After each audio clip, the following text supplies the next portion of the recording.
Everything is based on the teachings of His Divine Grace, A.C. Bhaktivedanta Swami Prabhupada, who's the founder and chair of the International Society for Krishna Consciousness.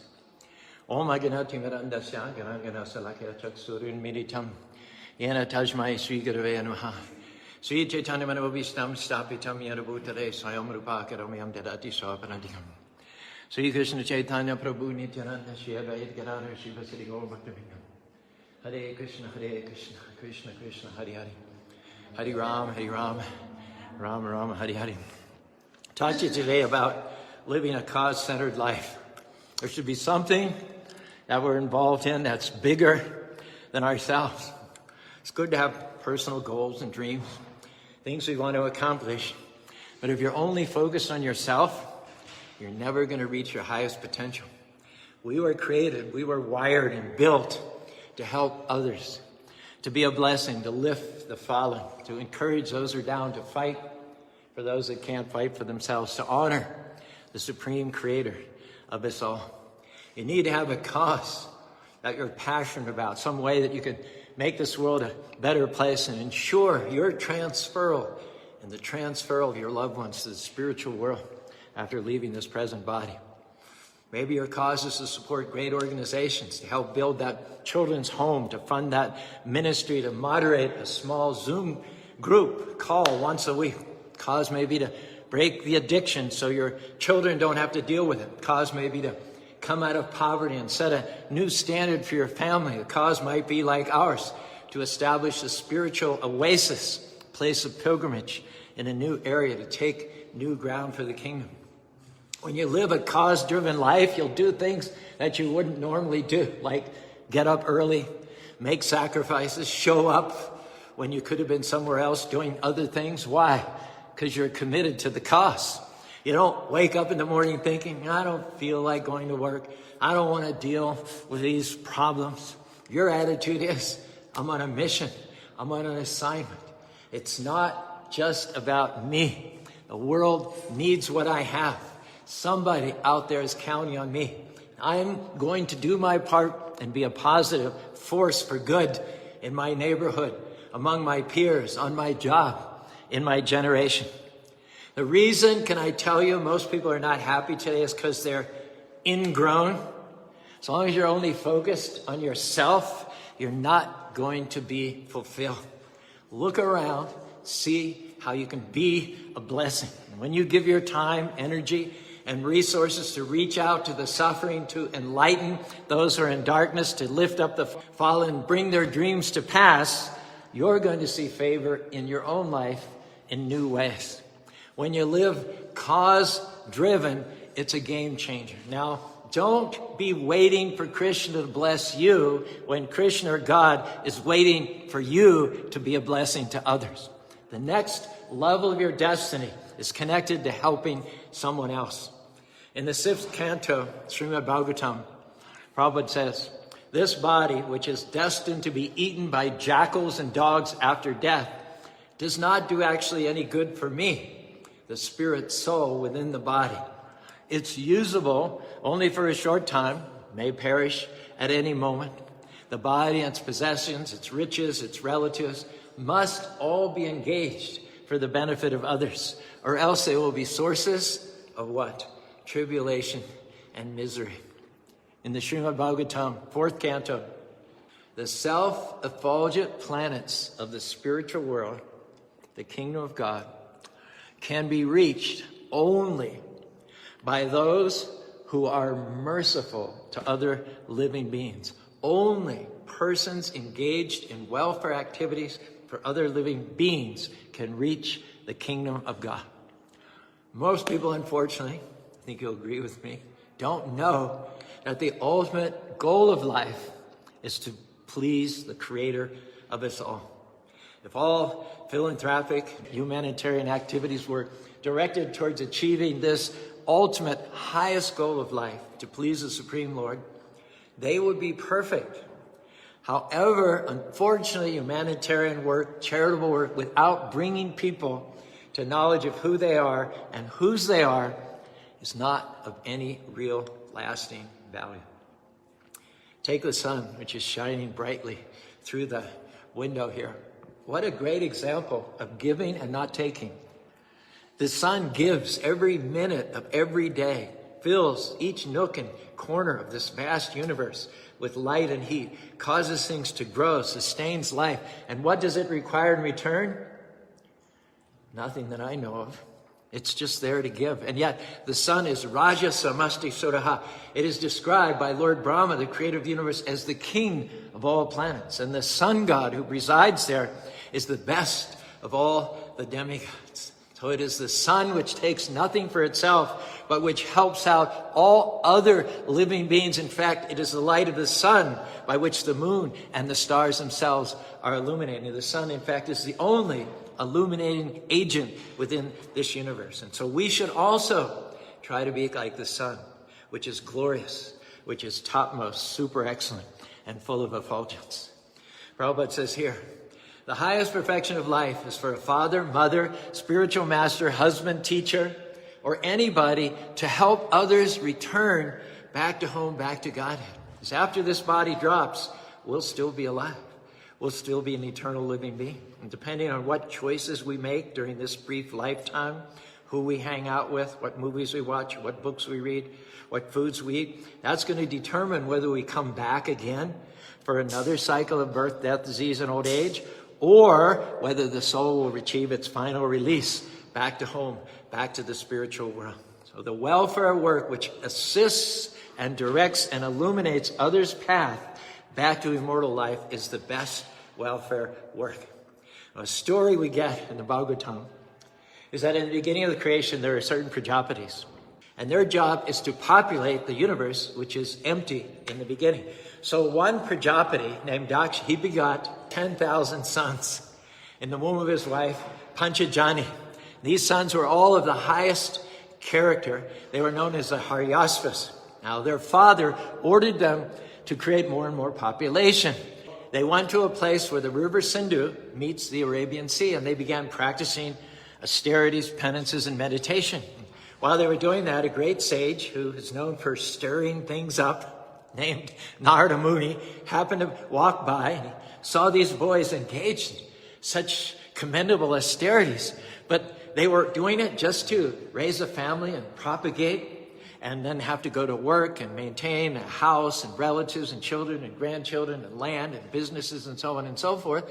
He thought, since they were so close to ultimate transcendence, controlling their senses and disciplining their urges and appetites, he thought that they should not go back home. They should not follow the order of the material father Daksha and just continue. They were so close to liberation. He thought, why give it up? Why retreat at this point? Just stay where you are. Don't marry. Don't get entangled. Don't have children. And very quickly, in a finger snap, you'll achieve ultimate liberation. Back to home, back to God. In the Bhagavad Gita, 2nd chapter, 49th verse, Dure nahiyogana karma buddhayogam jana buddha saranam kripana palahetava. Krishna says to Arjuna, rid yourself of all fruitive activities, material entanglements, by executing loving devotional service to the transcendental Lord. Surrender fully to that consciousness. Those who want to stay here and enjoy the fruits of their work are misers. Why? Because we have this human form of body amongst 8,400,000 species of life. The only one that's capable of understanding God and going back to Godhead is that one in the human form of life. So he's saying, don't waste it for doing the same things, wife, children, family, money, food, that the hogs and dogs do. It says only misers desire to enjoy the fruit of their own work just to be further entangled in material bondage. Prabhupada says, except for work in Krishna or God consciousness, all activities are undesirable because they continually bind the worker to the cycle of birth and death. This is an example given in the 6th canto of the Bhagavatam. Dehi agi jo vargo nechan koshakari vatmanam kamana chadimoyati. It says, those who are inept, unable and incapable of controlling their senses are like the silkworm which uses its own saliva to weave a cocoon and then becomes trapped in its own cocoon of its own making with no possibility of getting out. So Prabhupada, whenever he initiated a new disciple into the International Society of Krishna Consciousness, at the time of initiation, they had to promise, and of course they had to have already been following these moral codes for at least a year beforehand just to show they could do it. First steps towards transcendence are learning to regulate the sensual activities. The difference between us and the animals is they can't control it. They see something, they smell something, they taste something, they can't control it. But we can exercise restraint. And so Prabhupada said, if you're serious about achieving liberation from birth, death, disease, and old age, these are the 4 moral prerequisites. No illicit sex. That means if you're single, you're celibate. If you're married, you're faithful. No gambling. No intoxication, including coffee, tea, and cigarettes. For a long time, there was an advertisement for Mountain Dew on a billboard up near the point in the mountain. And the Mountain Dew was personified in a bottle with hands on his hips, and he was saying, "Who are you calling a soft drink?" So no intoxication, no illicit sex, no gambling, and no meat eating. Duh. No committing unnecessary, gratuitous violence on other living entities, right? We are the living graves of murdered beasts, slaughtered to satisfy our appetites. We never pause to wonder at our feasts if animals like humans have rights. We pray on Sundays to light to guide our footsteps on the path we tread. We're sick of war, we don't want to fight, and yet we gorge ourselves on the dead. None of that hypocrisy for genuine spiritual aspirants. So these 4 types of prohibitions will enable a person to get free from materialistic life and return back to home, back to God. So this human form of life, it's an opportunity. It's the launching pad for immortality, but it's also risky as well, because when you misuse the human form of life, one can become totally degraded. This example is given of a razor blade. If you use it properly, you get a nice shave, you show up at work Monday morning looking spiffy, looking good, eligible for promotion, yada, yada, yada. But you're inattentive or careless, and it's like, yuck, man, this guy's never going to make it into management. So the razor blade, if used properly, can yield you benefits. But if used carelessly and inattentively, it's going to be a disaster. So this rare and valuable human form of life, it's like the departure lounge for the spiritual world. But you have to use it properly, as it was meant to be used. It is said that every living being, cats, dogs, snakes, takes birth from a father and a mother. So getting a material father and mother is not unique. It's common to every form of life. In human society, however, if you're just satisfied with your natural father and mother, and their instructions do not incite you, inspire you, and guide you to make further progress and accept a spiritual master, being educated in the process of liberation, then one remains in darkness, revolving in this material world. It says the material mother and father are important only if they're interested in educating their children to become free from the clutches of birth and death. So Narada Muni asked the Hayavasas, who are very sharp guys, how are you here ignoring the instructions of your father? Some lesser person might have said, what are you talking about? Our father told us to come here, do austerities in preparation for getting married. But they understood exactly what Narada Muni was saying. He wasn't referring to their material father, in fact, who was encouraging them to use the human form of life for far lesser goals than were possible. He was referring to their spiritual father, which are the scriptures, and to the spiritual master who always guides one according to the instructions of the scriptures. And so the Hayavasas understood that he was referring to their spiritual father and not their material father. If they were to go back and follow the instructions of their material father, they would be disobeying the ultimate instructions of the scriptures and the spiritual master. Now, every scripture culminates. Bhagavad Gita is the sacred conversation between Krishna and Arjuna. It's 700 verses divided into 18 chapters. What is practically the last verse of the Bhagavad Gita? Any speaker, any author leaves their most important point to the end. Every other point leads up to the last point.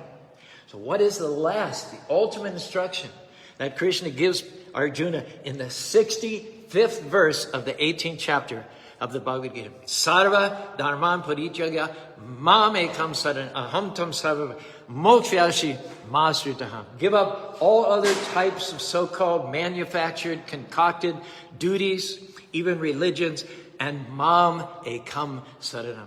Serve me. Surrender unto me. Let me be your life manager.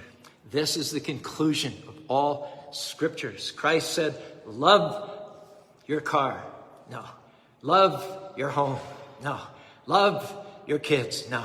Love your wife. Not that those things aren't important, but he said above and beyond, eclipsing and prioritizing, love primarily, first and foremost, the Lord thy God with all your heart, all your soul, and all your mind. This is the first and last commandment of all scriptures. Prabhupada says, when you get initiated by a bona fide spiritual master, that bona fide spiritual master gives you such instructions and such guidance as to lead you to the lotus feet of the Supreme Lord and abandon the materialistic values and principles of life.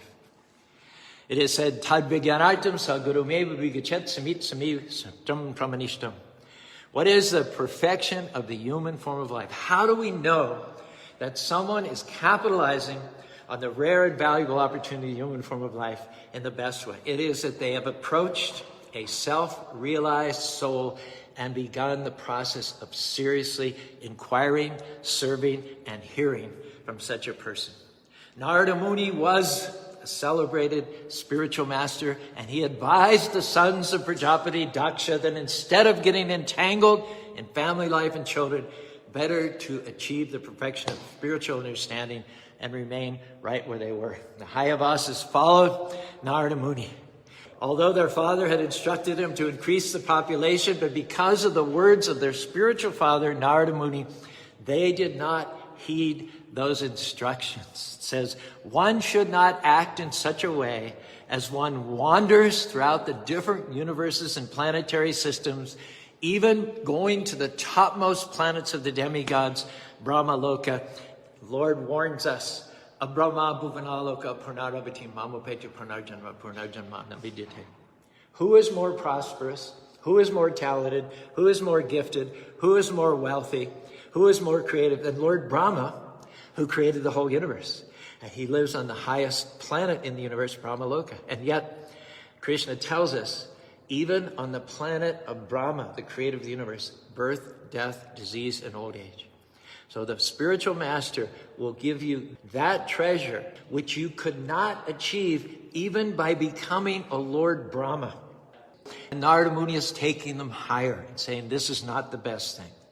You have to go beyond wherever birth, death, disease, and old age take place. And that can only be achieved by clasping hold in loving service of the lotus feet of the Supreme Personality of God. And so Narada Muni, I don't know if you've studied any of the Mahabharata or the Ramayana or anything, but Narada Muni is a great, powerful personality who appears all throughout the scriptures. One might ask, why is Narada Muni always popping up here and there, disturbing material life and encouraging people to serve Krishna? Why doesn't he mind his own business? Well, if you knew the cure for cancer and you kept it to yourself, that would be criminal, wouldn't it? Narada Muni could easily think, why should I get involved? But you cannot remain silent if you know the cure for AIDS, if you know the cure for cancer. Let's say you're on a balcony and you see two cars speeding towards an intersection. Neither of the cars can see it, but you see that at that speed and that velocity in those directions, there is going to be a very serious auto accident. So you just mind your own business? You don't stick your nose in? No. You're going to wave your arms, jump up and down, scream and yell, and do whatever you can to avert the auto accident that only you can see. Narada Muni is always, so quote unquote, sticking his nose in other people's business. In fact, a song was written about him by Bhaktivedanta Thakur. Narada Muni Bhajavinam Radhika Ramaname. He's accompanied by a musical instrument called the veena, which is similar to the sitar. And he sings the names of Krishna and travels and promotes kirtan throughout the three worlds amongst all the devotees. When Narada Muni plays his veena and sings the names of Krishna, all the devotees respond. The result being a very beautiful vibration that goes throughout the universe. The singing of Krishna's names is like a shower of nectar, and all the devotees dance in ecstasy to the fullest extent of their satisfaction. While dancing, they appear madly intoxicated. We say no intoxicants, but this kind of intoxicant is okay. Some of them cry, some of them dance, and some of them, unable to dance publicly, dance within their hearts. Lord Shiva embraces Narada Muni and begins talking in an ecstatic voice. And seeing Lord Shiva dancing with Narada, Lord Brahma also joins, saying, Haribo, Haribo. The king of heaven, Indra, also joins with great satisfaction, begins dancing and chanting, Haribo, Haribo. Meanwhile, back at the ranch, Prajapati Daksha, very sad, the loss of his 10,000 sons and their refusal to follow his order. So he went and he had 1,000 more sons, ordered them to get married and increase progeny. These sons were called the Sabalashvas. They engaged in worshiping Vishnu to beget children. But Narada again convinced them, because the younger always follow and emulate the older brothers. So Narada Muni didn't have a very difficult time at all. They were only too willing to follow the path of their older brothers. They engaged themselves in worshiping Krishna and chanting Hare Krishna, Krishna Krishna, Hare Hare, Hare Rama, Rama Rama, Hare Hare. And being foiled a second time, Daksha got extremely angry and he cursed Narada Muni, saying that in the future he would not be able to stay anywhere more than 5 minutes.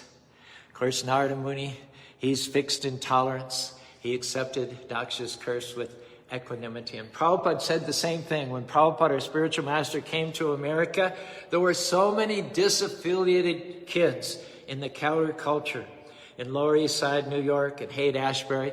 Prabhupada picked them all up. They were addicted to all the bad things, the meat eating, the illicit sex, the gambling, the intoxication. But within a few days of engaging themselves, plugging them in to devotional service to the Lord, they were able to give up all their bad habits. Prabhupada said formerly they were gray-faced and morose.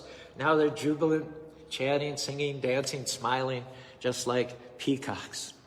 Prabhupada says a materialistic father and mother is not very happy when they see their children adopt spiritual life. The materialistic father and mother, the only thing they want for their children is to engage in themselves begetting children, producing grandchildren, struggling hard for improved economic conditions, but unfortunately rotting in material life. Such parents are not unhappy, Prabhupada says, when their children become spoiled, useless citizens, but they lament when they join the Krishna consciousness movement to achieve the ultimate goal of life. Prabhupada said the animosity between parents and Krishna conscious movement has existed apparently since the very beginning of the creation. Nothing has changed even down to the present day. Nevertheless, Narada Muni never gives up his mission, which is to deliver as many fallen souls as possible. He continues playing his musical instrument and vibrating the transcendental sound. Hare Krishna, Krishna Krishna, Hare Hare, Hare Rama, Rama Rama, Hare Hare. Our message today is that your crown is going to be found in a cause. Your promotion, your breakthrough, your dream coming to be passed is going to be found not in accepting blessings, but in being a blessing to others. Question is, are you fighting for anyone other than yourself today? Are you taking a risk, stepping out in faith, helping others to rise higher? When you're cause-driven, you'll see promotion, doors open, the right people show up. When you have a cause, you'll believe for big things. You'll pray bold prayers. Narada Muni could have been satisfied with his own spiritual realizations. He was already a fully liberated soul. Just like Prabhupada could have been satisfied staying in India chanting Hare Krishna. He didn't have to, at the age of 70, come to America. He could have thought, I don't want to get out of my comfort zone. Why should I bother to enlighten others? People may criticize me. I may even get cursed by parents. I should just play it safe, keep my head down. But our message today is that safe is not your destiny. Average is not what you're called to be. Take on some giants. Believe to advance the kingdom. Set new standards. Krishna didn't give you that talent, that personality, that courage just to go to work, make a living, feed your family. You are called for a cause. You are gifted for a cause. You're healthy for a cause. You're influential for a cause. You're anointed for a cause. Don't just build your kingdom, build his kingdom. Get involved in making a difference. William Lloyd Garrison was the greatest abolitionist this country has ever seen. He was a publisher of a newspaper called The Liberator. It's an anti-slavery publication. Garrison was a passionate man, passionate with the indignation caused by the unbelievably inhumane treatment of many of the slaves he experienced. He hated slavery with every cell of his being. One day, one of his best friends, Samuel May, tried to calm him down. He said to Garrison, "My friend, calm down, chill out. Try to moderate your indignation and keep more cool. You're all on fire." Garrison replied, "Brother May, I have need to be all on fire, for I have mountains of ice around me to melt." Well, the only way that any of us can melt mountains of ice is to be on fire. The only way Krishna can use any of us is when we're driven by a great passion, when we hear his voice within our heart showing us the great cause of devotional service that needs to be championed in this dark world. Nothing is accomplished by people who have no passion. That's one reason why we need Krishna in our hearts as well as on our lips. Fire has another benefit. Fire, as well as destroyed, I don't know if you know this, but it brings new life. Krishna, or God, knows that the fire kindled in his devotees' hearts will burn away their old life, their old addictions, their old priorities, their old vanities. Fire brings new life. We all know about wildfires in Utah, and Oregon, and California. We've had lots of them, and we know how devastating they can be. But I don't know if we know they serve a useful purpose by creating new life. There is increased explosive growth in a forest. The heat from the fire triggers the dormant pine cone seeds to pop open and land in the charred and ashy soil, which is amazingly and mysteriously rich soil for new life to birth forth.